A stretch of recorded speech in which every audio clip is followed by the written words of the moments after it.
Welcome to another edition of African Americans Ain't African, the talk show that proves without a shadow of a doubt that the so-called African American didn't find his way to America locked in the trunk of a ship. I'm your host, the Indigenous One, and tonight we're going to be doing an interview with Chief Tuhawks of the Narragansett tribe. Please, for you to get into this conversation, we have the chat on, and ask your questions on the chat, and we'll make sure that Chief Tuhawks gets to your questions. The reason we're having Chief Tuhawks on here is because now a lot of people are starting to see, even the brothers who was playing the Christian role, the Muslim mode, the roles of the Moors and the Hebrew Israelites, they're starting to come to the conclusion that what we've been saying is true. We're not Africans. And this has nothing to do with Africans. We have nothing against the Africans, but why are the people that you're claiming to be, why are they leaving their home, coming over here to get to your home? And these are some of the ideas that we're going to talk about tonight. So please, you're invited on the chat. We haven't got the phone situation hooked up yet. We're still trying to do that. But your questions, your thoughts, your concerns is definitely warranted.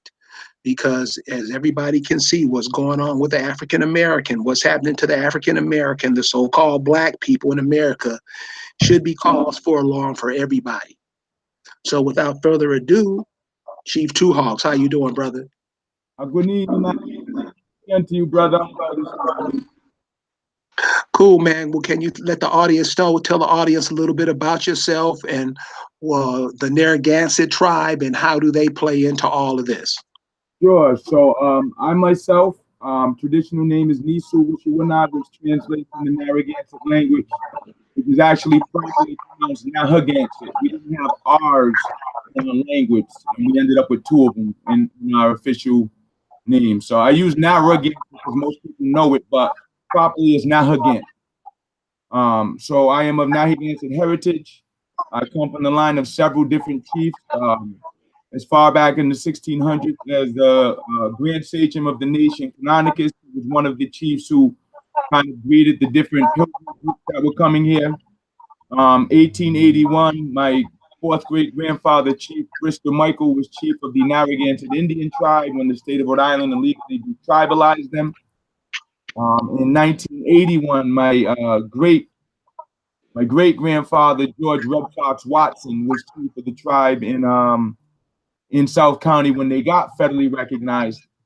And I am up here in the Northern Territories, kind of keeping the heritage and tradition alive with the Mashipog tribe. So to get a proper understanding about Narragansett, you have to understand that Narragansett was kind of the term for the nation. There was a grouping of people called Narragansett. But they all lived in their own little villages, or what the Europeans looked at as towns. So this is where you get the Mashipog Narragansett, the Uskapog Narragansett, the Ninigrit Narragansett, because it was Narragansett territory, but you were associated with your particular village or town where you came from. And each of those villages or towns had their own sort of town chief or clan chief, or however the particular area was set up. But they paid homage to two grand chiefs, and my grandfather at that time in the 1600s was one of those grand chiefs. So that's where my history and bloodlines go back. The Narragansett was one of the more feared and powerful tribes in southern New England. I would really say northeast region at the time of colonial contact. We were kind of thrown in the side to many of the other nations that we hear, including the Pokanoket, Nipmuc. We just didn't get along with a lot of people. And we were heavily involved in some of the first treaties with the colonists. We were heavily involved in the first wars with the colonists. And most notably in the King Philip's War, which is, I think, either the bloodiest or second bloodiest war per capita on this soil now called the U.S. since European colonization got here. So when you're talking Narragansett, you're talking all the way back to the 1500s when Verrazano was coming this way, and he kind of floated his way into Narragansett Bay and saw our people, either our people or Pocono, all kind of just extended cousins. But our people are acknowledged as far back as the 1500s, and we have always known ourselves to be the individual. The classification of today is what's called an Indian. So that's just a little bit of background. Narragansett's pre-colonial, and I guess we can start from there. I just wanted to give that little bit of background. Okay, great. Can you coming in a little cloudy? So Okay, I don't know what's on your end. Can you go ahead and make your vocals a little clearer, just a little bit? let me see what I can. How's that? Because I was kind of talking down for a little bit to the floor. That's great. That's great right there. One of the things that I wanted to ask, I'm down here in the South, and one of the things down here, most of the people in the South, before they go to school, they get their teachings in the church. Yeah. And one of the things that, and being that we start off in the church, we're not taught to ask questions about anything. Hmm. And so when they bring up this slavery stuff and everybody's thinking they're black and everybody's thinking they're African and stuff, and when we say, okay, you're down here in the Southeast, you're in the Gulf of Mexico, you're off the coast of Florida, you're close to the East Coast, and there are no slave ships nowhere for these people to be seen. And I try to explain to them that they came up through the north, came up through Iceland, Greenland, all up in Newfoundland and Canada and stuff. And that's where you are, up there in the New York, Connecticut, Rhode Island, in that area. Could you explain that? Could you explain those first colonists coming through and explain how Yeah. did they? So I can. I've been doing a lot of learning as well. They did a number on us up here. So the exact routes on which they came into this area, we're still not sure about. But I mean, it just makes sense if you think about the fact that the first place they landed was in New England. Why would you land here if you were coming from a more southern region? So to me, it all makes sense. When they first landed here, they were pretty much destitute. When the Pilgrims first arrived, that was pretty much the reason that the Massasoit decided to have some kindness upon them, because they landed here like in the winter month. We were just slowly watching them die off. And just as like a living being, it's tough to just watch people who look destitute just die off in front of you. So he made a decision that he wouldn't kill these people, but share some of the ways to survive. And that was really how it kind of grew out of that initial kindness. They just really took advantage of it. More of them started arriving here, and it just got to a point where our main issue was this, because a lot of our people up this way are what they call praying Indians. You'll find that a lot of them converted over to Christianity. Our issue never so much was with the spiritual belief set of Christianity. Where we started having issues was the fact that we saw that these Europeans weren't following those principles. They were being selfish, they were being greedy, they were stealing, but then they were trying to enforce these things upon us and hold us accountable to them. And that was really where a lot of the issues grew out of. One of the first treaties with the Pokanoket was that, if an Indian got out of line with one of the Europeans could discipline, and if a European got out of line with one of the Indians, the Indians could discipline. And then, of course, when it came time for them to give over the Europeans for discipline, they didn't want to do that. So it kept being this double standard that eventually caused the conflict that was the King Philip's War. But in my opinion, we united way too late. We had so many differences amongst the different tribes that were up here. So many different differences, squabbles over land, squabbles over marriages, just consistently fighting amongst each other, that the Europeans really came and kind of exploited that. And that was really what our undoing was, our lack of ability to unify despite the differences that we have, and see that there was a greater threat that we were facing. You have we got a question for you already. I guess it's from one of your fans that is already thinking, and he says, "Hello, what is the status of the settlement between the Pokanokets and Brown University in reference to the return of the sacred land for stewardship in the Pokanokets?" Sure. So it's moving along at a good pace. The Sagamore's wife had she was in and out of the hospital for a number of months. So of course, family first. But the last conversation I had, he was in contact with the lawyers again. Moving forward, we had gone down a few months back and had to explain some things to the land assessors down there about what the relationship was like. So they went back and had some more convo with Brown. And then the Sagamore reached back out, I want to say about 3 weeks ago. So it's moving at a good pace. I think what we would like everyone to understand is that because of the way that we're moving in the capacity that we're moving in the law, it's really our timetable. There's no shut off time. There's no time that we have to do anything. It's really on when we move forward and get these things accomplished. What we were excited about was the fact that we tested out the law as we understood it with that situation, and it came out just how we thought it would. I mean, we really praise Creator above, because it really could have turned into a very negative situation if we had been off on even one point, and we weren't. To the point where we were having conversations with local law enforcement, and they were agreeing with us. Yeah, you guys are right. So Pokanoket Brown situation is very good. I am not a Pokanoket. I just want to make that clear for everyone. In that situation, I was really serving as the capacity of Director General for the Federation of Aboriginal Nations of America. I'm Chief of Meshipog Narragansett. As Mr. Davis said, we're one of the Narragansett Nations. And I was really there as support, because once again, going back to the King Philip's War, I feel personally like Narragansett stayed out of it too long. I feel like if we had gotten involved in it earlier, it probably would have been a much different outcome. So when it came time to kind of have an opportunity to support the Pokanokets in something as memorable and sacred as reclaiming sacred lands, I wanted to make sure that that wasn't a legacy that I let linger on. And fortunately, my people and my tribe, they support the things that I do. So it definitely wasn't just me out there, the only Mashipog, and I would say that I wasn't even the Mashipog that was out there the most. So it's going well, and I imagine that within the next few weeks or so, you'll definitely be hearing some of the updates coming out of there from the Sagamore. All right, cool. One of the things I wanted to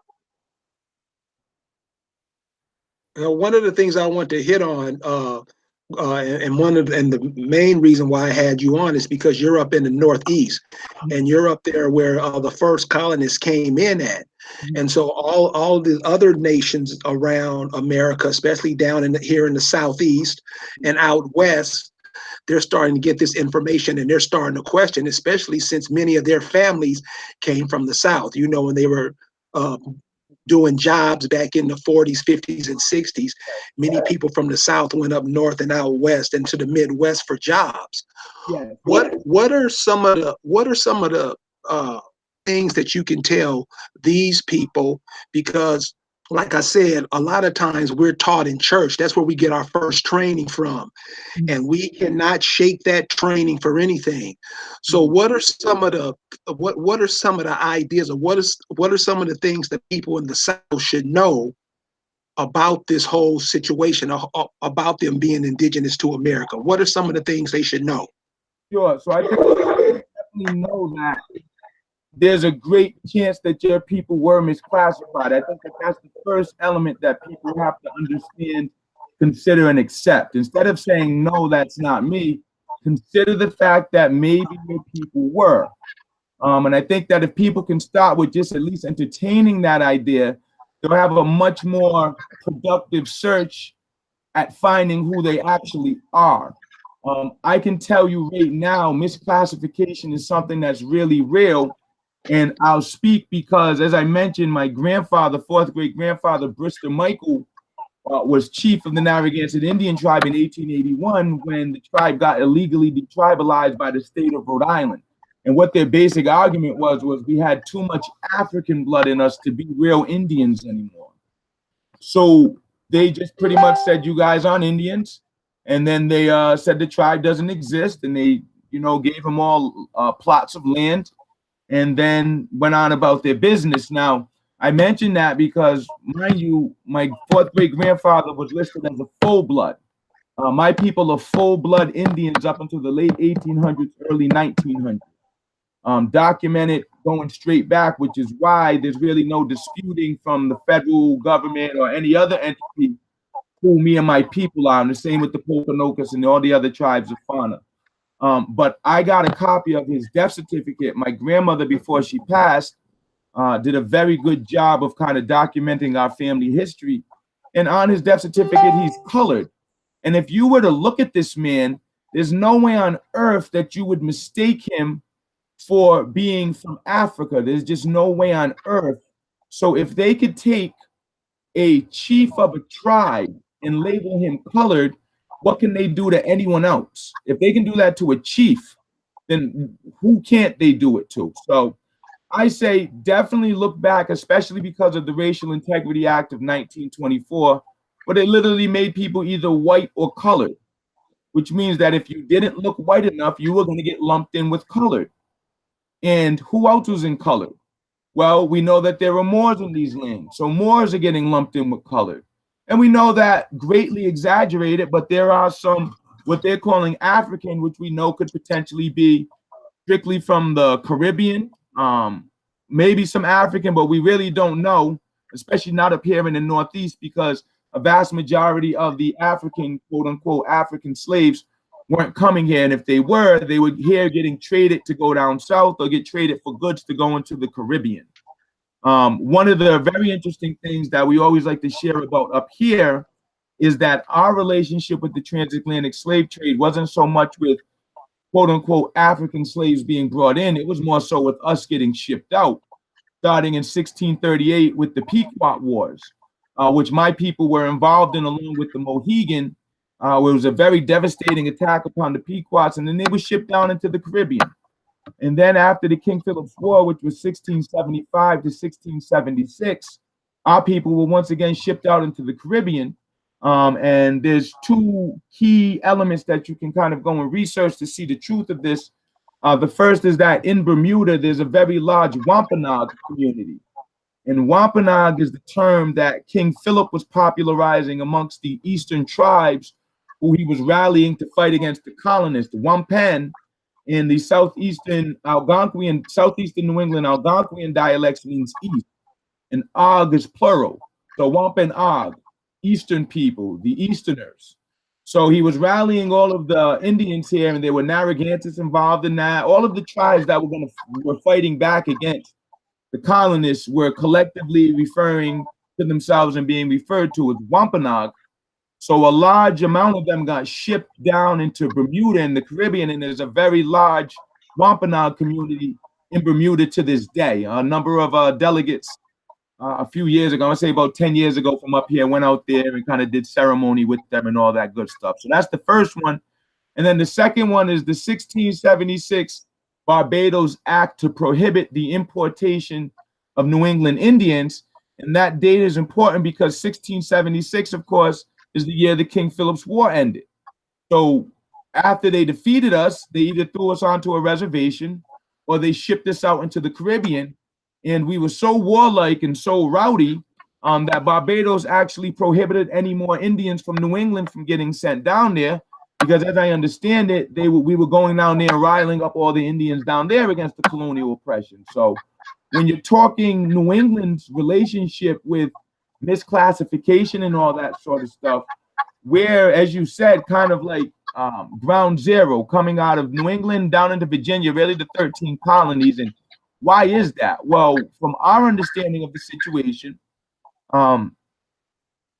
we've been taught that the U.S., America freed itself from Britain because of the tyranny. But from our understanding, and we can't prove anything, but it's just a different perspective, we have seen that the division really came when the British Crown was telling the colonists here that their mistreatment of the indigenous populations was beyond what the Crown had sanctioned, and that as in the treaties, the lands belonged to the Indians and they had to give them back. So from our understanding, and we're still looking into it, the real division came with the fact that the colonists here not wanting to give the land back to the British, and not wanting the Indians to be back in control because of what they had been doing.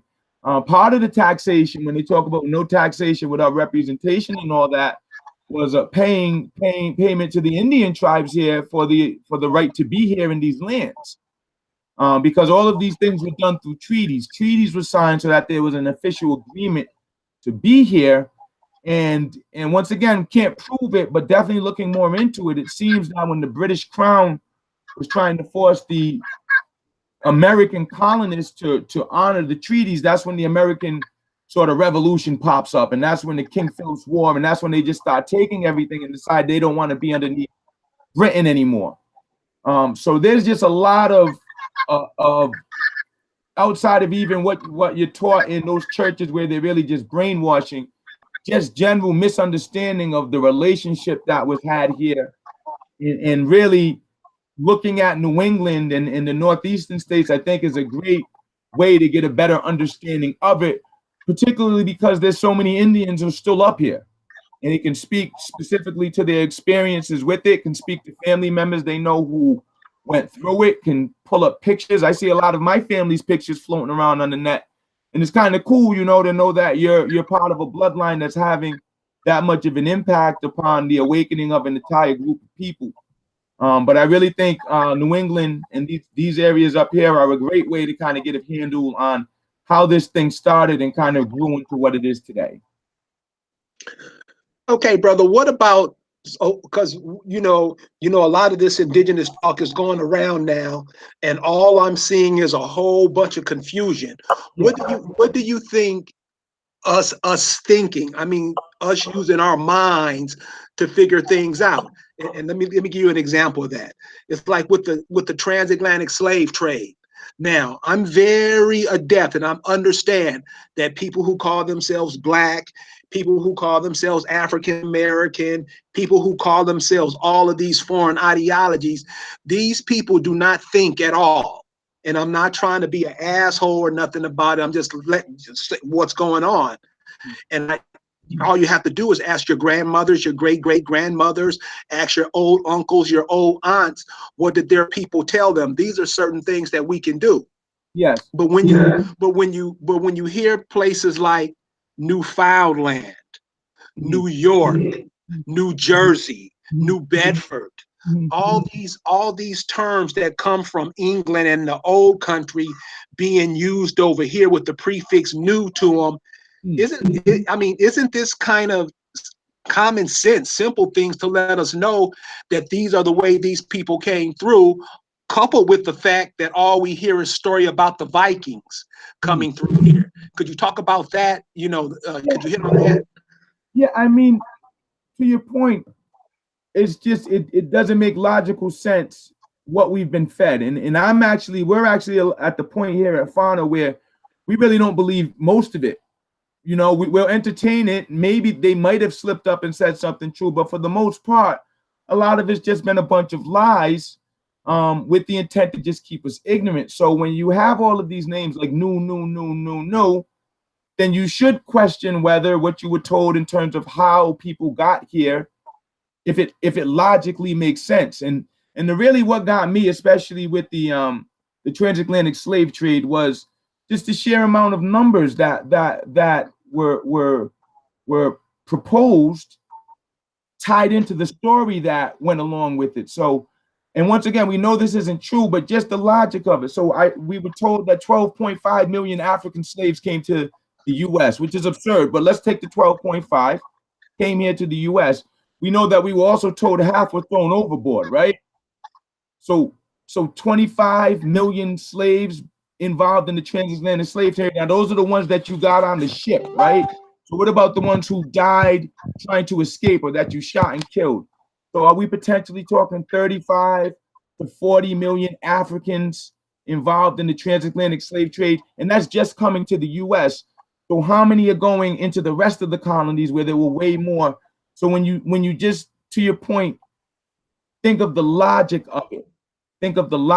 It doesn't make sense. Now, let me throw this element in there too, so that people have a rationale for why, especially here in the Southeast and all that, in the Northeast, why they would want to misclassify us. And I was touching on this a moment ago. It goes back to these treaties with Britain. So once Britain tries to enforce them, the U.S. breaks free, right? But they haven't renegotiated or done anything new about the treaties, and the treaties still acknowledge that the lands are the indigenous people here in these spaces that they took them from. And you don't want to deal with them nation to nation. You just got out of a war, and what are you going to do? So what's the best strategy to deal with these people? Well, to just say that they're all from Africa. And if they're all from Africa, then there's no land claim rights here. There's no problem to deal with. Actually, if they're from Africa, you don't even have to treat them like they're living, breathing souls, because Africans were considered savages, as were the Indians when they got here, which is why they were able to do things under the Roman Catholic doctrines and the edicts and decisions of the Pope, because we weren't being viewed as having souls. We were just savages to them. So the whole purpose of misclassification is going to tie directly to whose lands these are. And if you don't know who you are, if you can't tie yourself to a specific land area and show that you were from there, then in the court of law, they can argue that you're not from there and that they've been there longer and that it's their land, and they're going to pull out all of their paperwork and all of that good stuff. And you're going to have nothing if you haven't looked into who you are and where you come from. And you're going to lose every time. Even though you got all of the history and you know what happened, if you can't specifically tie yourself back, you're going to lose every single time. So it's all about the land. It's all about where we come from. It's all about our blood ties to here. And you have to consider the fact, given how the U.S. has conducted itself since its inception, that perhaps you were misclassified. You have to at least give it the opportunity to look into it so that you can say with certainty, if you weren't, no, I wasn't. Because in our experience, you might have been. There's a very good chance you might have been if you don't have any real strong, truthful ties to Africa. Then there's a great chance that if you're a Black or you're an African American, then you might have gotten misclassified as something other than what your people were. One of the things I've heard, you've heard of Stokely Carmichael, right? Yes. You can find a video on YouTube of Stokely Carmichael. Stokely Carmichael, this was probably 30 years ago, 40 years ago. Stokely Carmichael was saying that they bought 300 million Africans over here. This is on. Yeah. Oh yeah. What was the technology of the ships they were using? Well, this is where us thinking comes in at. Yes. And this is what I mean. Why we always going, so one of the things that I have a problem with is brothers always saying research. But all you're doing is researching what somebody else said. Yes. And 9 times out of 10, that's a lie. So I'm just saying, so here's one of the stories that come out of Alabama about some slave ship called the Clotilde that it docked in Mobile, Alabama. Then shortly thereafter, it sank. Mm-hmm. See, stories like that, you lying. So it's just like the story of, you hear these brothers talking about, oh, the Egyptians, they were in the Grand Canyon. And so my question would be to that, well, if they got to the Grand Canyon, they had to come across what's now called New Mexico, Texas, Louisiana, Mississippi, Alabama. They had to come through there. So where's the proof that they did all of that? Or they had to come up through Mexico. And so I noticed with the so-called African-American / Black people, that's all we do. Whatever we hear, we take it and run. We never think about what's being said, and what we do, it puts our children in a worse position than we are, because as the world is progressing, moving wherever they're going, we're back thinking these ideologies and thoughts that don't even make no sense. Yeah. What are some of the ways that you think, or what are some of the ways that your people, they were able to avoid this? Sure, by knowing who we were. And that's what I want to impress upon everyone in the strategy right there. So when someone says to you, oh, the Egyptians were in the Grand Canyon, my question is, okay, let's entertain the idea that they were. What does that have to do with you? Are you telling me you're an Egyptian? Prove it to me. And what you're going to find is most of the people pushing that cannot show any personal connection to anything they're talking about. So I say, and we say at Fauna, who are you? So how we do away with that with Narragansetts is that we say, well, we're not Egyptians. We don't know anything about that. Our people have been right here. This is who our lines are. This is what our language is. Our language doesn't necessarily match up with the Egyptian language.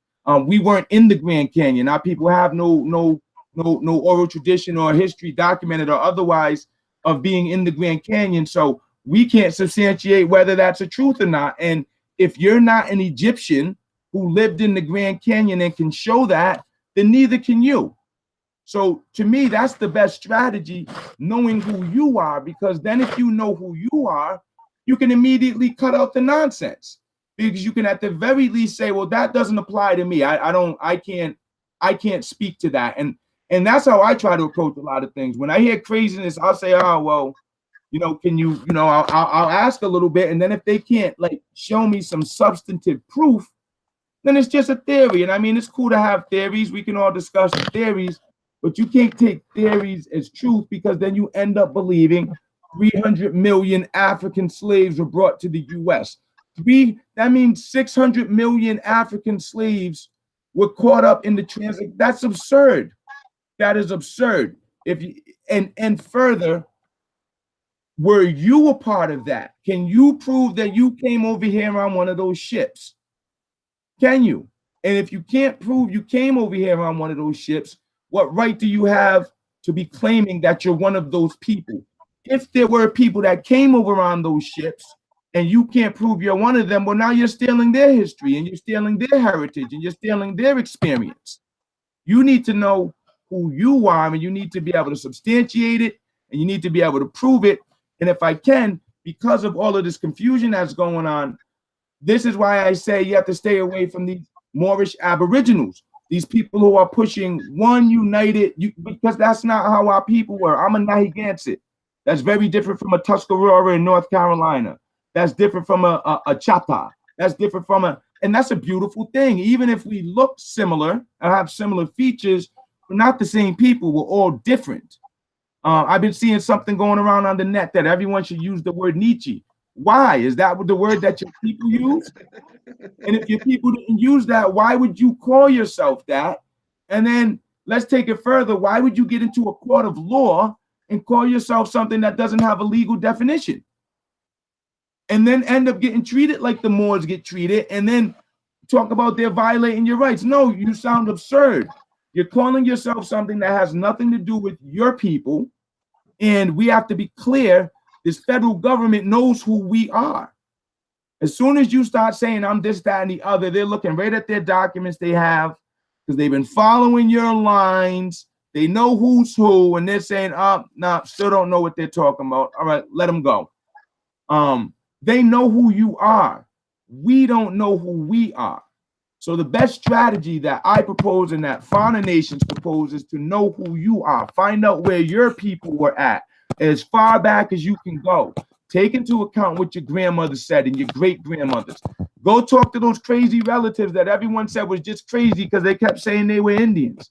Those are the ones you got to go talk to, and we all got them in our family, especially if you're from down south. I got family out of Port Gibson, Mississippi. Port Gibson, Mississippi. We all got those family members in our families who everyone called crazy because they kept saying they had some Indian in them, and everyone was telling them, nah, we're from Africa. Go and talk to those individuals. There's enough resources around where you can get at least a general sense of who your people may have been that can direct you in the right arenas to continue looking. But the best strategy that I can propose is to know who you are specifically, so that when they tell you Nietzsche, and I'm friends with a Cree brother out of Manitoba, they use that term up there. So that seems to me to be a mid to Western Canadian Algonquian sort of dialect, which is going to be totally different from the ones in the Southeast, where a lot of them are speaking Siouan dialects. So if Nietzsche is an Algonquian term and you're a Siouan Indian, why would you be using Nietzsche? But see, everyone who knows and understands is going to understand that, and they're going to know that you don't know what you're talking about. So in order to do away with all of the confusion, find out who you are, find out who your people were or are, find out what your language is, find out what your histories and your customs and your traditions are, so that when you bump into someone trying to pitch this pan-Aboriginal nonsense that's going to get you locked up, if you try some law stuff with it, you'll be able to say, nah, that doesn't apply to me, and be able to discern between who's speaking something that's real and who's just trying to set you up for a sell, set you up for the long sale. I was talking to Chief Warhorse. Yes. Out of and she cracks me up. She so we were talking about the transatlantic slave trade, and these were her words. And this is why we have to be able to speak to each other. Tomahawk Tony always talks about effective communication. Absolutely. We just can't be talking dumb shit. Yeah. And one of the things Chief Warhorse told me, and it just erased a whole bunch of BS. She said if they bought 300 million Africans over here, it would be like a clogged freeway in the Atlantic Ocean full of slave ships. So to this day, if they brought that many people over here, it would still be a line of people today coming over across the Atlantic Ocean. So that's how she explains the fallacy of that story. I would agree that the chief is a very, very wise chief. If we just take the time to use our logic, I think first we have to pull ourselves out of the emotion, because that's why our wall goes up. No one played us. Nah, there's no way on earth that I believe, and all of that comes out. That's the first thing. So we got to drop our emotion. Then we got to drop what we've been taught. We have to entertain the idea that maybe we're wrong. Maybe our understanding is wrong. And a lot of times we don't want to do that either. But if you just, like you just keep saying, Mr. Davis, if you just look at the logic of the situation, just look at the logic of this. Does it make sense that 300 million African slaves were brought to these lands? And in addition to the fact that 300 African slaves were brought to these lands, individuals like myself who have a lighter skin, we're all the offspring of Black women getting raped. None of it, if you just think logically, none of it makes sense. And I was always told that when people lie, the bigger the lie, the better. So I'm looking around and I'm like, well, damn, they've been doing a hell of a job, because these are some really stupendous lies that all of us have just bought into for generations now. For generations. Yeah, you're absolutely right. And and like you say, the logic. So one of the things that I hear people saying is, oh, the Africans are in the Caribbean. They bought the Africans to the Caribbean, and they bought the Africans to South America. And this is logic, like you say. So logic says if you take the latitudinal lines all across the globe, the people that are in Melanesia, the people that are in Hawaii, the people that are in Guam and Australia, they get the same amount of sun as the people in Africa, as the people in the Caribbean. Wouldn't that make sense that they are under the sun? I mean, if the sun is making our skin dark, and everybody knows who's been in the sun, that when you're in the sun, your skin gets darker. So if you live in the sun, and those people around the globe live in the sun, they're going to look the same way. This is a logical conclusion for me. Yes. Yeah, it's just logical. It's just logical to at least entertain the idea. A rational person, when presented with that scenario, has to at least entertain the idea that that's plausible. And that's all I ask. Entertain the idea that it's plausible that my people have been right here, that our oral tradition is true when we say that we were tall, copper-colored with kinky hair, and that in Niski Tumpawag, we're still here. Entertain the fact that we look how we've been looking. Just entertain it. Just entertain it. And if you can entertain that idea, then we can have a logical and respectful conversation. Even if you walk away still saying no, I at least know that I've had the chance to present and have a rational dialogue with you. And if you're still saying no, but that's on you. But for these fools who come on and the first thing they want to do is tell you your scholarship this, and you don't know what you're talking about, and I studied here, and all of that nonsense. I was just fighting today on an I Love Ancestry post about the whole situation we did last year, kind of sharing our perspective on the whole. I don't even like saying their name, so I won't. But a certain Oregon individual we used to work with, I was fighting with their people from up here, and it's so sad because I'm having to put my own people from up in this area on blast on social media publicly because they don't understand their own history. And they got taught that the only real Indians are the federally recognized ones. That's the ones we deal. That's the issue we deal with up here. It doesn't matter if we have the same exact bloodlines. It doesn't matter if you're a family with chiefs documented. If you're not on the federal rolls, you're somehow not a real Indian. That's our biggest issue up here.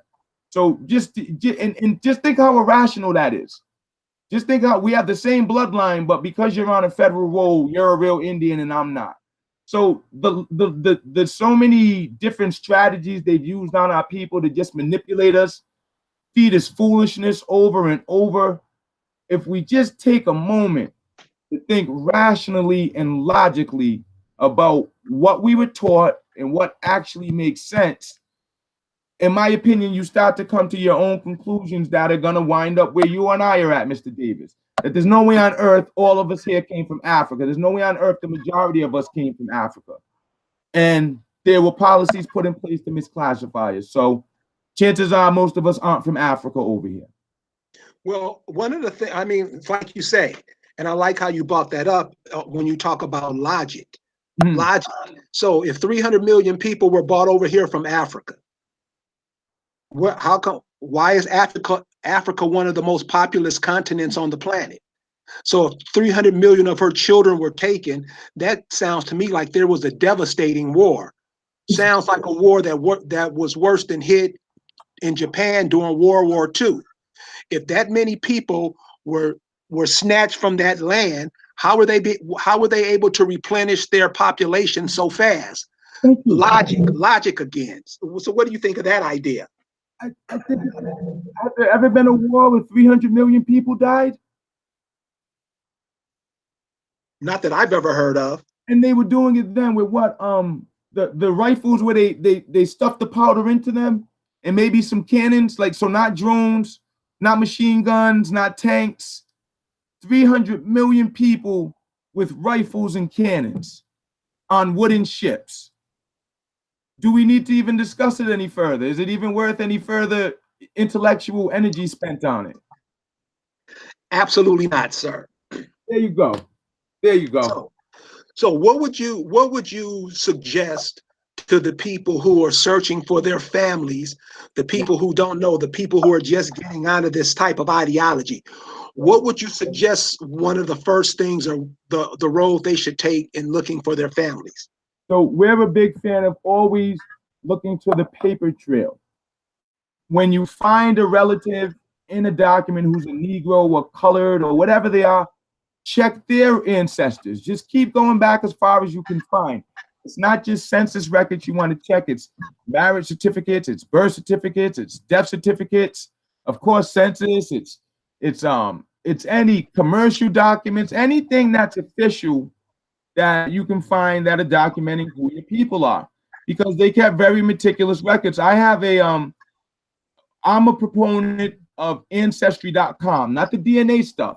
We don't even deal with the DNA stuff. I got asked today about DNA, and then come to find out the woman who was asking me isn't even part of the tribe. So we don't propose any sort of DNA stuff, but the paper trail is there, and we do support Ancestry.com, their actual genealogy tree aspect of it. I just get a year subscription because what it does is it sends you hints on different documents that may relate to your ancestors. I'm in there back to about the early 1700s, late 1600s. So we're a proponent of that, but we say, go and talk to your family, find out where your people were from. Once you find out where your people were from, Google what Indian tribes were in that area by county. Then once you find out what Indian tribes were in that area by county, start to see if that's where your people actually are from, and if they have any connections with those Indian tribes that are there. I was having a conversation with a brother out of Texas, and this brother, I just bumped into him a couple times, and I don't know why, but something just tell me every time I saw him, just speak to him. So I saw him across the street. I told him, come on over. I had a couple of Taino brothers over at the time, and we just started talking. And he started mentioning he was from Texas. So I said, well, let me ask you a question, bro. I said, because there's a large population of West Africans here in Rhode Island. Shout out to my Liberian people, my Nigerian people, my people from Ghana. There's Haitians here, there's all sorts of diversity of cultures that are here in this little place called Rhode Island. So I said, brother, looking at you, you don't have that phenotypical sort of West African body structure that I've seen. So, if you don't mind me asking, where are you from? And he said, oh, my people are from Texas. I said, oh, whereabouts in Texas? So he told me, and I said, hey, do you think potentially maybe you ever think that you might be an Indian? And he kind of looked at me like I was crazy. He said, well, I think my mother had mentioned something like that or another. So I said, well, why don't you give her a ring? So he ends up calling his mother. Of course, the same story that most of us have. Well, yeah, grandma said, and such said this. So he makes a couple other phone calls. He finds out the name of the tribe. Is it Catawba? Are they out of Texas? I don't think it's Catawba. Whatever the tribe was, I said, why don't you Google black whatever Indians? If this brother wasn't the spitting image of the Indians they were taking photographs of in the early 1900s out that way.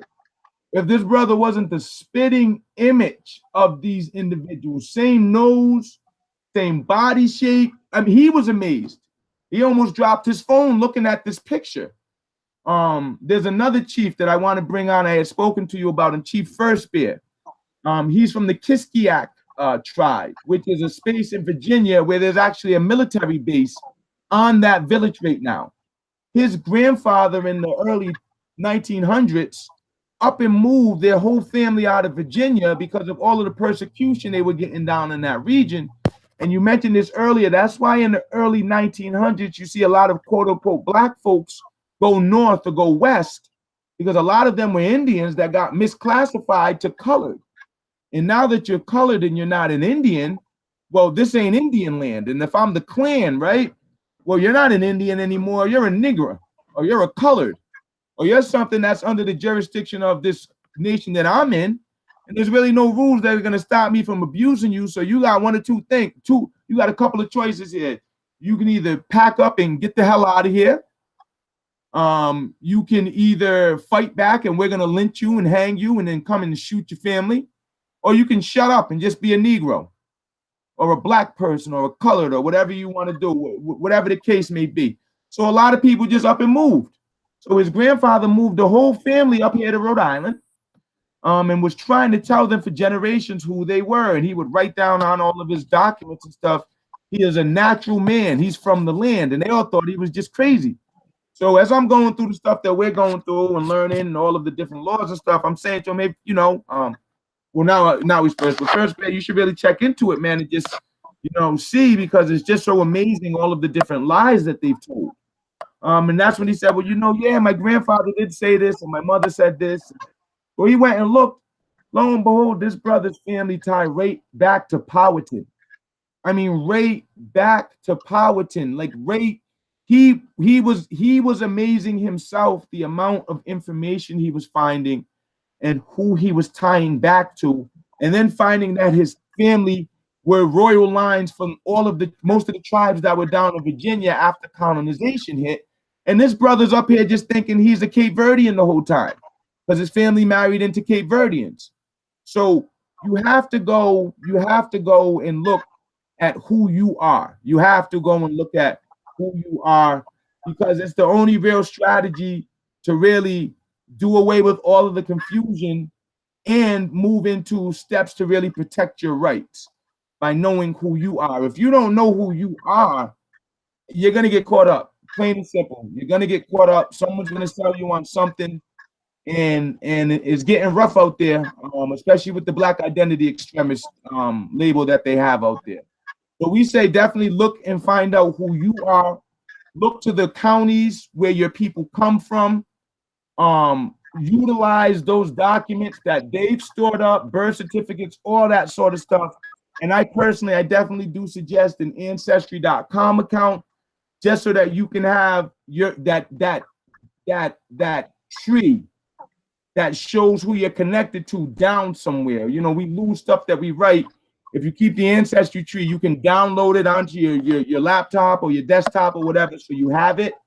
And it's a very easy sort of platform to navigate. So those are just some of the strategies that we suggest. And I do apologize, like a number of people reach out to me individually or reach out to Fauna, and I have to turn them down because we just don't have the capacity to help individual people.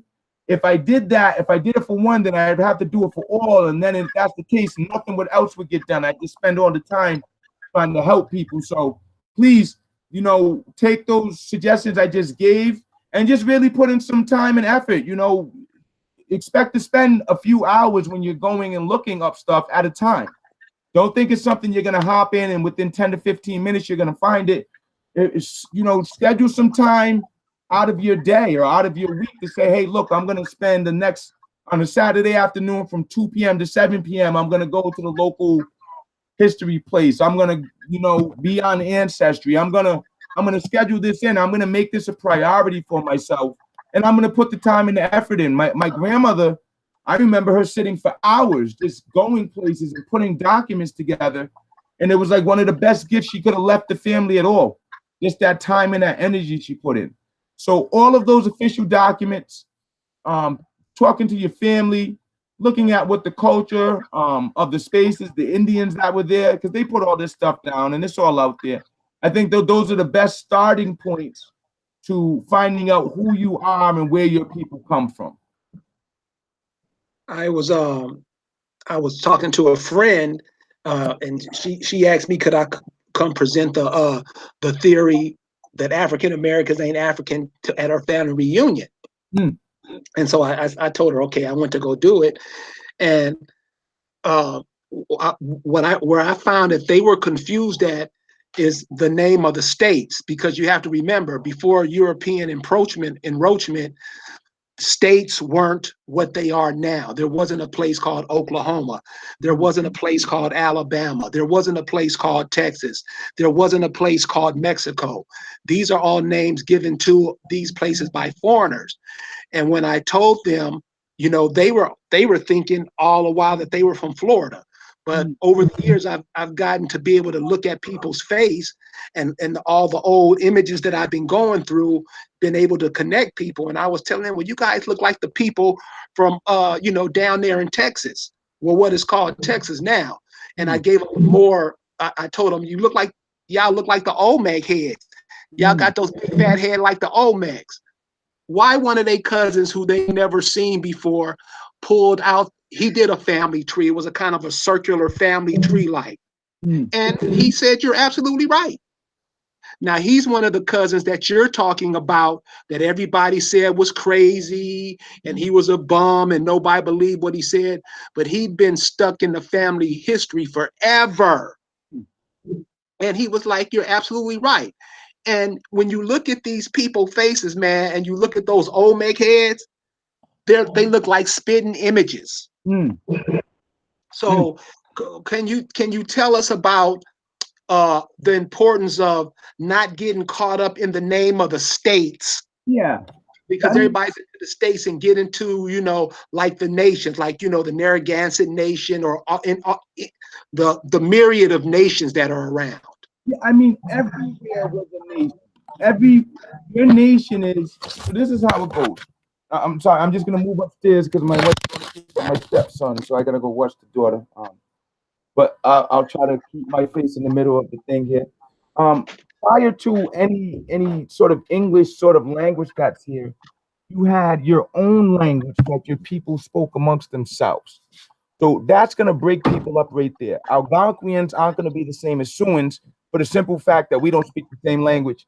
The same way that the people they call today Germans are going to be different from French, simply because they don't speak the same language, even though they look similar. So when you're looking at a nation, what you're really starting with is at the clan level. And the clan level is what we would call today our family. So your family would be the equivalent of your clan. And your clan would live in a certain area. Now, once you get a bunch of different clans together, you're now dealing with a tribe. A tribe is a grouping of clans. And your tribe is going to be bigger than your clan, so it's going to take up more land. Now, your tribes might just be cousins and all that sort of stuff, but then there might be another tribe that's a few miles away from where you're at that is distant cousins to you all. So you know that there's relations. So your tribes form a union together because there's a blood, and now you have your nation. So there were millions upon millions of us in these lands. And even today, we still don't get along. So we were constantly breaking apart from each other and calling ourselves something new. So yeah, I'm a Narragansett, but I live up here by Meshipog Pond, so I'm a Meshipog. And you live over there by Nutaconkinut Hill, so you're a Nutaconkinut. And right now, I'm not really feeling you because at the last powwow or gathering we got together, I didn't like the way you looked at my wife or whatever. So now we've got issues. So I don't want you coming down off that hill into Mashipog territory. That's how we're dealing with. So when you have something like the state of Rhode Island was Narragansett territory, but somewhat Pokanoket territory. And then in certain areas, Nihantic territory. So you have three separate nations occupying the one state that today is called Rhode Island. So I can't look at Rhode Island and say, oh, I know what type of Indians were there. They must have been this because they must have been Narragansetts because they're federally recognized and in Rhode Island. Well, no. Which part of Rhode Island are you talking about? So when you look at your own state where you're from, you have to understand that before it was a state, it was a colony. And when it was a colony, it was dealing with a specific set or nation of Indians that was there. So then you want to go and look at what that colony was and who they were dealing with and what territories those nations were from. And then you want to look and see where you come from. And if you're caught up on the state, you're also going to get mixed up because if you look at a state like Oklahoma, a lot of tribes from the Southeast were forced out that way. So a lot of the tribes that are in the state of Oklahoma right now aren't necessarily indigenous to that land right there. So if you're just going by the state, you're also going to think certain tribes are from there, and they're not. Narragansetts, we have a certain group of not only Narragansetts, but Pokanokets, Pequots, Nipmucks, that's called the Brothertown group. They ended up in Wisconsin, but they're all from right out here in Rhode Island and Massachusetts. But they all moved out west when all of the Indians were getting pushed that way. So you have Algonquians from southeastern New England living out in Wisconsin right now. And if you didn't know that, you would just think that the Brothertown Indians were from Wisconsin. So we have to go before any of this US stuff, before any of this European stuff, and understand who we were before these people got here. And also understand that their whole system they borrowed from us. Because if you notice, you'll have your state, but then your state will have different municipalities or towns. That was the same thing that we had. And the state is the equivalent of the nation. So if you're in the state of Texas, it's really like the nation of Texas. They're all just in a federal union together, which is the United States. But they're all seen technically in the eyes of the law as their own nation. And the nation has all of its different little tribes and clans in it. You have very small towns with people who, maybe a couple of hundred people. That might be a clan. Then you have your big metropolises, and that's just a really big tribe, but it's all within the nation of Texas, if you get what I'm saying. So our people have to do away with all of it or else understand what it means. If you're going to utilize a term, then understand the history of that term and especially what it means in law. Like I've heard people saying, oh, don't use aboriginal because it means not original. That's not at all what it means in a court of law. It means of the original people. So if you're not utilizing what it means in law, then you're going to get jammed up. I've heard people say, oh, don't use Indian. We're not from India. They didn't call that land India at the time of European contact. And all the treaties and all the rights talk about Indian rights. So yes, I'm an Indian. I'm those people that they wrote about in those treaties, in your history books. That's me. I'm really a Mashipog Narragansett, but in your system, what you'll understand, I'm an Indian, but I'm an Indian from here. So yeah, get past the states, especially the U.S., that's all new stuff. What's that? What, 1700? What, less than 300 years old? It's less than 300 years old. Our people were here for thousands of years. If you're from here, then you were here for thousands of years. So do your ancestors the honor of going and finding out what your people called your own land, and that's where you're from. This state stuff is just this new nonsense they started. You're from where your people were from. And if you go back, you can probably find out where your people were from. Yeah, that's one of the.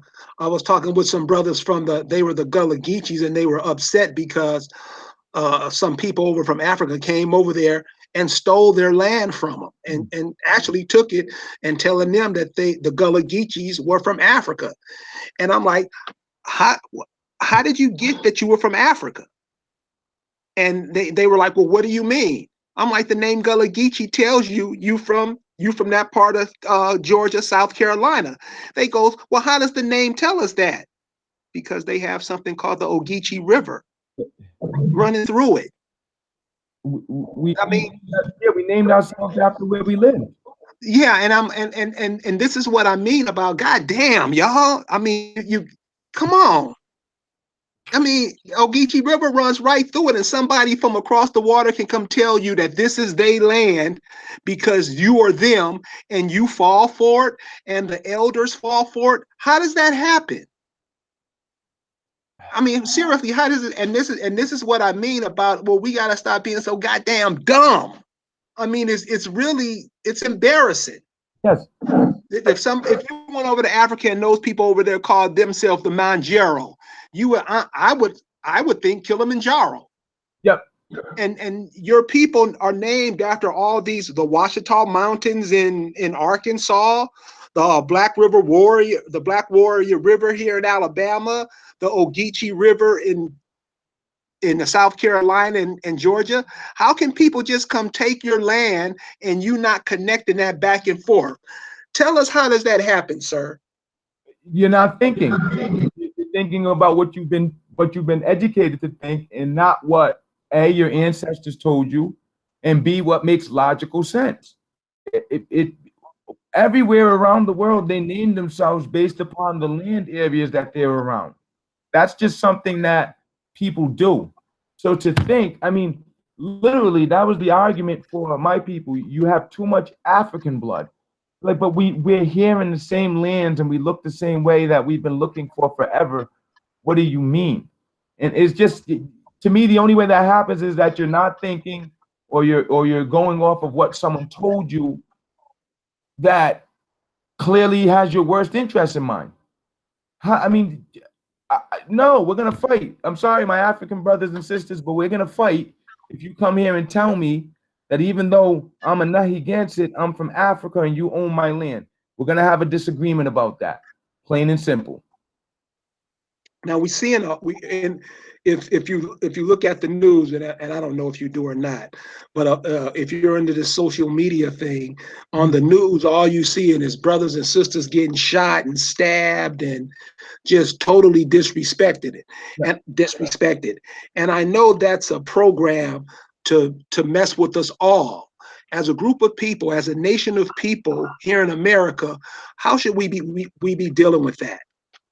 So the most effective way that we found is to properly reclassify yourself, so that it's on the public record and they understand what your status is in relation to the law. If you're going by any term that they made up, then you're subject to them. So it doesn't matter if you call yourself an American Aborigine.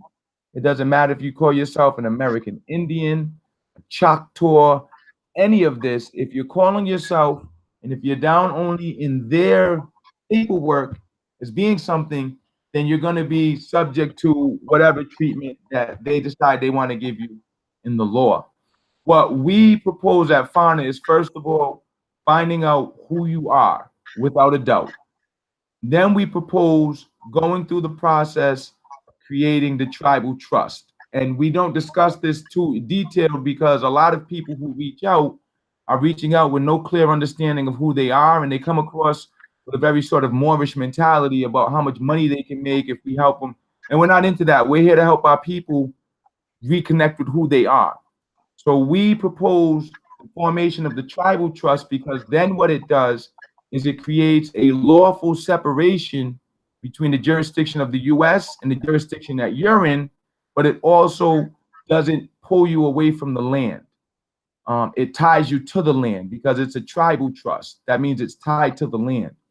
Once we did that and we notified the authorities properly, we found that the law system is now actually protecting us because immediately it's understood that there's a jurisdictional issue that's going on. So they can no longer just, oh, black male, and shoot. It's on record that I am a Meshipog Narragansett. So then the first question that law enforcement officer has to ask is, okay, what is this individual status? Because if they're not black, if they're a Meshipog Narragansett, what is a Meshipog Narragansett? Then when they look in their system, they're going to see, oh, it's a foreign national. So immediately, municipal, county, state, they're not going to have the jurisdiction of a foreign national. That's going to be a federal jurisdiction. So now it comes into play, what is the relationship that local states have with foreign nationals and the feds? Do they need to call the feds? They do need to. So they're going to have to go through all of these scenarios before they even come and ask me for anything. Or once I give them my identification, once I properly identify myself, they are now up against the law because if I am who I say I am and I just provided identification, well, you just can't go shooting no foreign national. You're going to have to come and stand before their nation. And what we found, like I said, is that being in our proper status, properly operating through trust, creating that separation, letting them know what our status is, we might be some of the safest people walking around. I mean, we consistently have situations because with the trust, we're then able to do things like register our conveyances, which are our automobiles, under the trust. And you see Moors trying to do a lot of this, but they're not operating through any sort of bloodline tie to the land. So it's all fraudulent. It's all fraudulent. Us, on the other hand, because it's substantiated who we are, law enforcement meets with us and they know who we are. Political officials run from us because they don't want to have to agree to anything that we're demanding. It's a very different sort of relationship. And when we bump in dealing with law enforcement and stuff like that, like I said, once I give them my identification, most often it's up, apology, sir, didn't mean to inconvenience you, have a great day. That is like 99.9% of the time, now that we've gone on record and done all of the things that we need to do. So in our opinion, the most important thing that anyone can do is to go and find out who you are and get that down on record properly. Because anything else is just you arguing with them, but you're still whatever they have you down for in their system until you go and change it. And you don't want to just change it in their system. You want to have your own record that is created by you and your own people of who you are, so that you can then turn around and say, yeah, that's who you all said I was, but this is actually who I am, which is why you always, whenever there's anything official going on in terms of the nation, you always hear me present myself as Nisu Wishuwanag. Why? Because Nisu Wishuwanag is the property of the Meshipog Narragansett tribe. There's nowhere on any other paper that Nisu Wishuwanag was birthed or exists except in Meshipog. So if Nisu Wishuwanag is a part of Meshipog, and Meshipog is an American Aborigine tribe to these lands, well, then who are you, state of Rhode Island or U.S. federal government? Explain what our conversation's even about. You know who my people are. You know we were here before you. You know you stole land from us. You know you misclassified us. You know all of that's been cleared up. Now what's the problem? And they get it. And they don't want no problems because they can't be protected if they violate color of law. That's the terminology. Color of law is basically stating that you can do something because you have the authority to do it, whether it's because you're a law enforcement agent, whether it's because you got a badge, whether it's because you're military, whatever. If you present yourself in an official capacity to be able to do something that you can't, well, you can be sued and leaned and torted, and you can't hide behind the police officer's Bill of Rights and all of that sort of stuff. You're on your own. We're coming after your bond. We're coming after your ability to carry a weapon. That's what we're coming after, and no one can protect you. So it's not even worth it in most instances. Um, they might pull you over and say, "Hey, you're going a little fast. Could you slow down?" But it's not worth it for them to try to give you a ticket because it opens up a whole can of worms. So it really just becomes a matter of the public safety, and that's ultimately all we want. Because I agree with the law enforcement officer. None of my tribal members should be doing 60 down to 25-mile-per-hour school zone. So yes, Mr. Officer, if you see one of my tribal members doing that for a matter of public safety, feel free to stop them and ask them to slow down. But as far as you arresting them or pulling them out the car and beating on them, or none of that's going on. None of that's most certainly not happening. But in terms of keeping the public safety, absolutely. And we found that by us conducting ourselves in that regard, we get every bit of respect that we want from law enforcement. Our issue right now is the political aspect of things and them not wanting to agree to the fact that the game's already been won and they're just kicking a can down the road that eventually they're going to have to pick up. But to your question, the most important thing that anyone can do is find out who they are specifically and truthfully and without question, because then it opens up the doors for every other step you need to take in order to safeguard and protect your rights and to do things like we did at Patumtuck. I mean, we went and took land from an Ivy League institution who tried to call the police in on us, and we went up and spoke to local law enforcement and explained the law to them, and their response was, "You guys are absolutely right." So when you know who you are and when you're down the way that you're supposed to be, you find that the system is not adversarial to you. It's adversarial to us, to your point earlier, Mr. Davis, because we sound like idiots saying the stuff that we're saying. When you've got white people who know where you're from, looking at you claim to be from Africa and calling yourself black, well, why should they respect you? Why should I'm in your land? I came and took it from your ancestors. Some of them sold you out. The others of you we killed off. And now you all call yourself African Americans and blacks. And if I call you a nigger, you get mad. But you don't know that that's a term that we used to call Indians. So you're all just turned inside out. And why should I respect you? And if we're truthful with the matter, why should they respect us in that capacity if that's how we're conducting ourselves? If we're believing 300 million African slaves were brought here to the Americas, if we believe we're a color, if we believe we're from a place called Africa, America, then why should they respect us?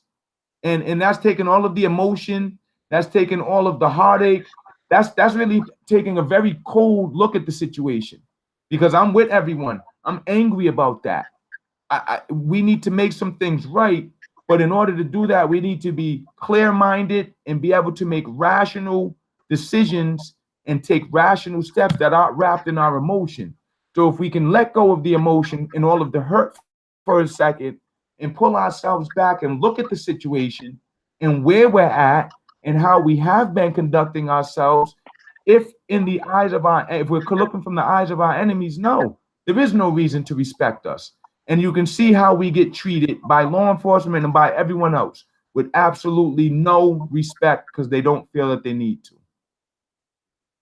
One of the things that's coming up, I think we're going to have to, and this is a nationwide dilemma that we're going to have to hit up now, and it's coming up in a couple of years, is the census. Yes. They got the census coming up in 2020. Could you give us an example of how we should be dealing with the census, or how we should put ourselves into the census?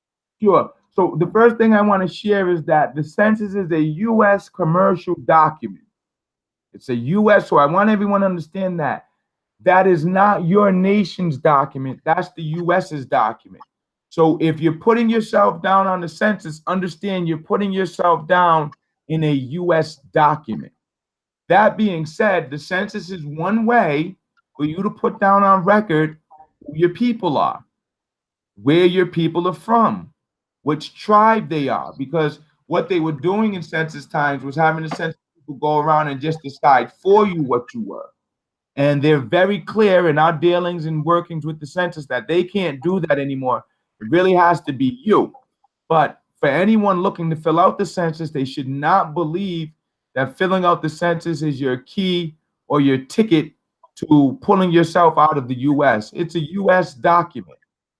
We just say that if you're not down anywhere else as an Indian, if you're not down anywhere else in this system as an Indian, the census is at least one way to do it. Now, I'm going to speak again to the importance of the tribal trust, because with your tribal trust, being that it is a blood heritage that you're putting down on paper of who your people are, your tribe should really be doing its own roles and putting its own rules on the public record, using its own language with your own traditional name and your own language, having proved that you predate this US, so that you're down not only in their records, but also in your own records.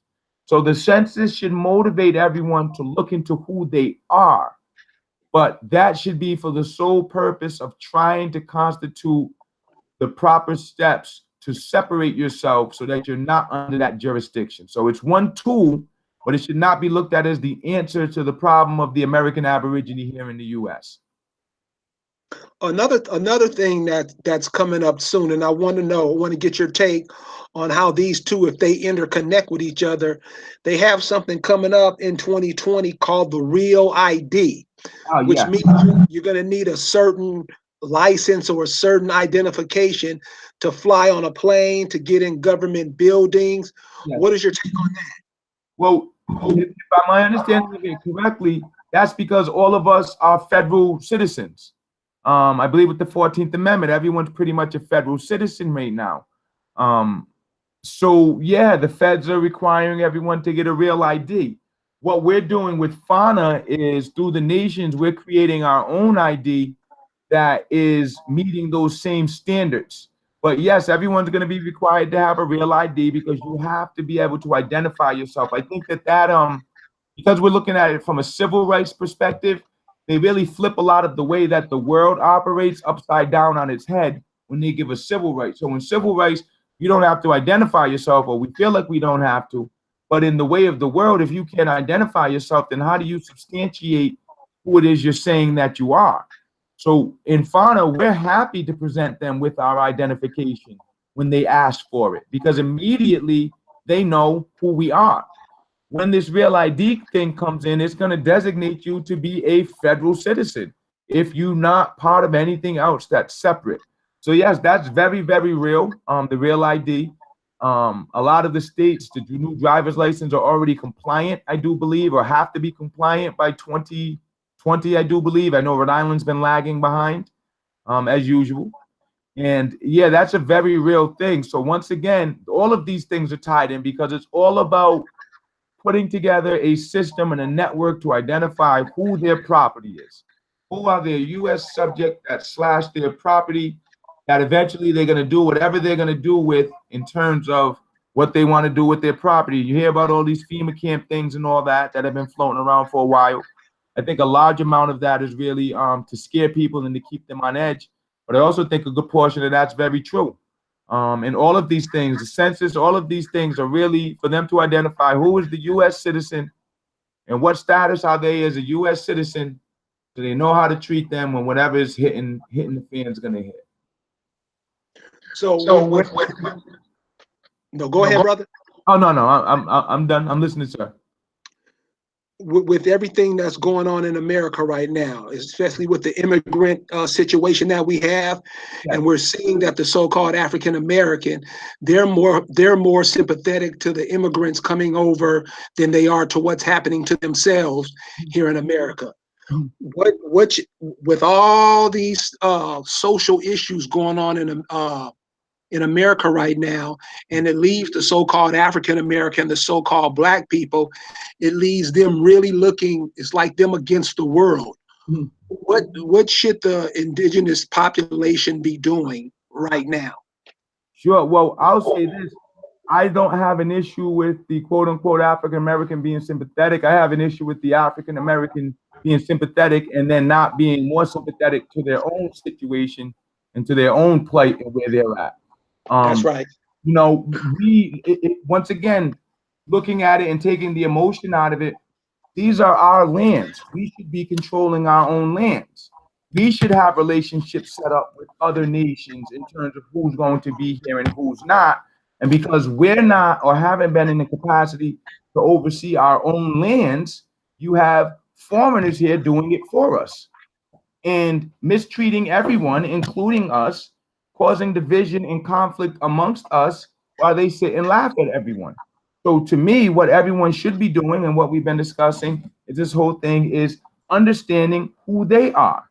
Because, and this is why we formed Fauna, once you understand who you are and once you understand who other people are, you can then get together with those other people. And collectively, you can say to these people who are foreigners that are here, you're the foreigner, not us. And since you're in our lands, you're going to conduct yourself this way. Now, if we truly are the people that everyone is saying they are, the ones who are misclassified, who are from this land, then we need to get on our P's and Q's and start taking on our proper responsibilities. Because complaining about what the white man's doing and complaining about how the white man's so bad and how the white man won't give this or that, that does nothing to help us take up our responsibilities. So here in Fauna, I was just out today at a meeting up in the town of North Smithfield. Earlier this week, we had a Caucasian brother. Well, I'm not sure what the proper terminology is, but he didn't like the fact that they were trying to dig up these lands, and he knew of some burial grounds. So he took us and showed us where the burial grounds were. So we went up to the meeting tonight. They postponed the meeting because the Indians showed up. So we're taking it upon ourselves to take on our responsibilities of having a face in our community, caretaking our lands, showing up to these town and city meetings to let them know that there's Indians here who have a voice. How many of us are actually doing that? Most of us are just on social media complaining and fighting with each other. And once again, they're watching us. They're watching us. They're laughing at us. They're saying, okay, they know they got misclassified, but they know nothing else. So who really cares? And business is just continuing as usual. So to me, I say the most important thing you can do above anything else is to find out specifically who you are. Not being an American Aborigine, cool, from where? Who are your people? Not just being a Cherokee, from where? Not just being a Narragansett, from where? From what bloodlines? Where were your people at? Do you have documentation showing that? What research, what time, what energy have you put in? Have you gone and spoken to your elders? The most important thing that you can do before anything else is to know for certain who you are, because you have the right to self-identify. And if you can know and prove without a shadow of a doubt that you are who you say you are, no one on this world has the right to tell you you're not. And once you're in that position, specifically able to speak, to shut down any naysayers about anything they're trying to talk about, that's when you'll see all of the respect come in. That's when you'll see the respect come in. If they sense that you don't know what you're talking about, or if they sense that you're not really confident in it, they're going to test you. And we've been tested. I've been in a jail cell. I've been threatened with contempt of court because I wouldn't submit to the jurisdiction of a judge. And I told him, just send me on over to the jail so I can add kidnapping to the charge, because I don't have to submit and I'm not under your jurisdiction. So they will test. But if you know who you are, they always back down because they don't want the hassle. We just met with King Dane Apalani. He's the third great grandson of King Kamehameha out of the lands now called Hawaii, which is actually the sovereign kingdom of the sovereign Polynesian kingdom of Atui. He said when he first went around in Hawaii telling them who he was, they threw him in jail. They literally threw him in jail and charged him with making false claims, claiming to be someone he wasn't. And then when they did all of his research and genealogy and he started explaining, they had to let him out. And now the federal government is working with him because they know who he is. And he knows who he is. There's no denying that. So once they realize that you know who you are and that you know how to operate in their system, they play their role very quickly. If you don't know who you are and they know you don't know who you are, do not expect any respect whatsoever. Just don't. Expect to get disrespected. That's what they're trained to do. Treat you disrespectfully because you think you're from a place called Africa, America, and you think that they brought you here from that place on a ship, a wooden ship, along with the 300 million other Africans they brought here. You're going to get exactly what you deserve to get for thinking like that. Yeah, one of the things you go to these elementary schools and go to these places and you talk to the kids, and the kids, I mean, I'm 5 and 6-year-old kids are saying, well, how could a slave ship cross the Atlantic Ocean if hurricanes come through? There you go. And the room gets completely quiet. There you go. There you go. We had a young child from the Kiskiak clan, because they're up here. He's in school in a suburb called Coventry, sitting in class, and the teacher said to the whole class while he was sitting there, well, all of the Indians of Rhode Island got killed during the colonial times. And this young man, he's probably around 8 or 9, he stood up and said, well, I'm an Indian. And the teacher's eyes got really big, and all of the classmates turned and looked at him. He said, I'm not dead. All my people didn't get killed. And the chief went and had a whole meeting with the school board, and they were very apologetic and all that. So, yes, these youth are the ticket. These youth, they encourage me all the time, because when you see all of the foolishness from the adults, you can in turn and take a look at the youth and say, even with all this craziness these adults are caught in, we still can have some faith that our youth are going to do what they're supposed to do. So, yes, all power to the youth, man. I love the youth. Well, Two Hawks, we're going to go ahead and close out the program now. I just want to, can you give the listening audience, could you just give them some tips on what they should be doing and what they should be expecting to see in these upcoming years, in the next few months? Sure. So definitely, because the 2020 census is coming around, birth certificate changes, all of that sort of stuff are different ways that you can reclassify yourself. But remember, you're still down in their documents. It's still the only place you exist is in their documents. So that's still an issue if you want to live that free life that we seem to all want to live. You need to know who you are. You can't have someone else come and tell you who you are, because how is someone going to tell you who you are unless they are you as well? So unless it's one of your ancestors coming and telling you this is who you are, I'd be very leery of listening to anyone else telling you who you are. You can definitely listen to people for advice, for history, for the historical account, for how the law applies, but you're the only one who's going to be able to know who you are. So find out who you are. Don't go rushing around just claiming anything and throwing it on a U.S. Census, because that's a commercial document and that's a claim, and that's going to be a record you're leaving. We say take the time. And it's not really going to take you that long if you put the time and the effort in. But take the time to find out who you are. Take the time to learn about what your culture was. Take the time to learn about what your language I'm sorry, I should be saying is. Find out who you are.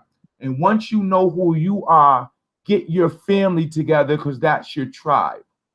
And once your family's together, you and your tribe, you're in a position to do everything. If you're a fan of the work that Fauna does, and if you appreciate some of the things that we're involved in, or at least what we're trying to do, all of those options are open once you are with your family and operating like we operated before colonization hit. We have to get back to how we were before this craziness started. And it all starts with us knowing for certain, without a shadow of a doubt, who we are, and not letting anyone move us off of that. And it can't be generic. It can't just be the American Aborigine. It can't just be the copper-colored race. It's got to be down to the level of a Meshipog Narragansett, a Mattakeesit, Massachusetts, a Pokanoket from Pokanoket territory, a Munsaqua Kit. It has to be that specific, but without any shadow of a doubt that that's who you are. And once you're on that level, then you're ready to start to move forward. So before you can move forward, you need to go back. And once you go back and do the things that you're supposed to do, you'll be amazed at the doors that are open for you as you start to try to move forward. One of the places where I see that we get caught up at is, and this is and what I tell all my students is this: all you got to do is go to the people who had the babies, and that's the females, your mothers, your grandmothers, your aunts. These are the people who have the babies. They give birth to males and females. Now, I know that many of us are into the Christianity, and Christianity teaches you that men create women. This is not true.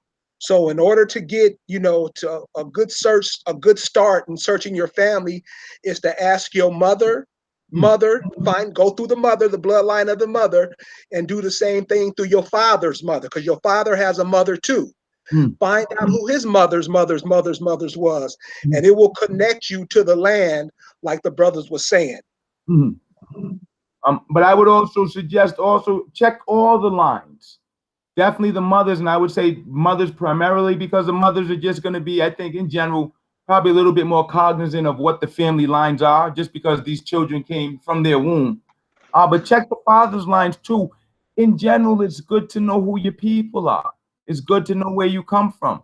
So we say check them all, because it might be one of those offlines that you're not checking, that is that connection that you're looking for, that ties everything else in together. You'll find a lot of times brothers and sisters were marrying each other. So two brothers might marry two sisters. A lot of that stuff was going on, especially after colonization, because they were doing this thing called keeping the blood strong.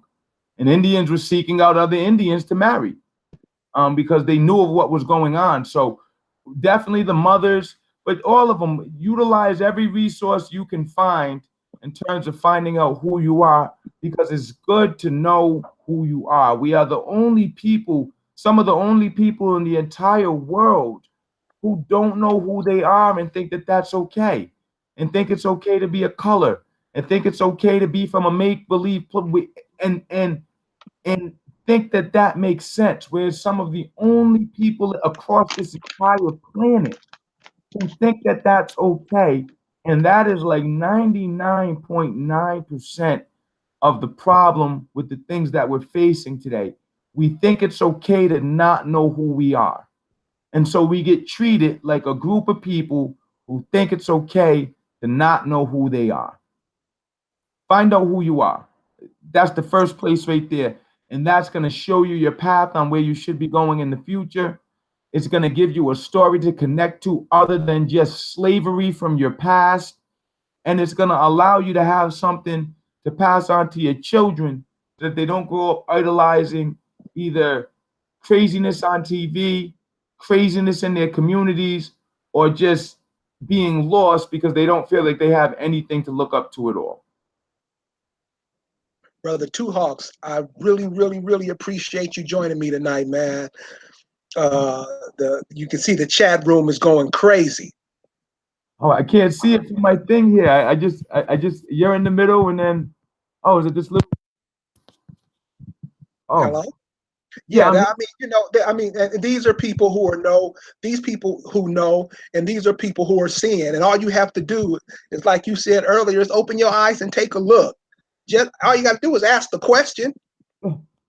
You have Africans coming over here, and they see African Americans ain't Africans, and the first thing they ask me is, how did y'all get to believe that shit?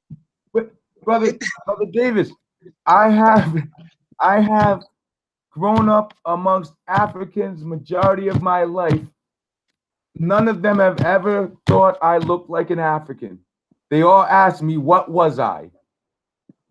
Straight Africans from Africa asking me, what am I? Because they know I don't look like an African.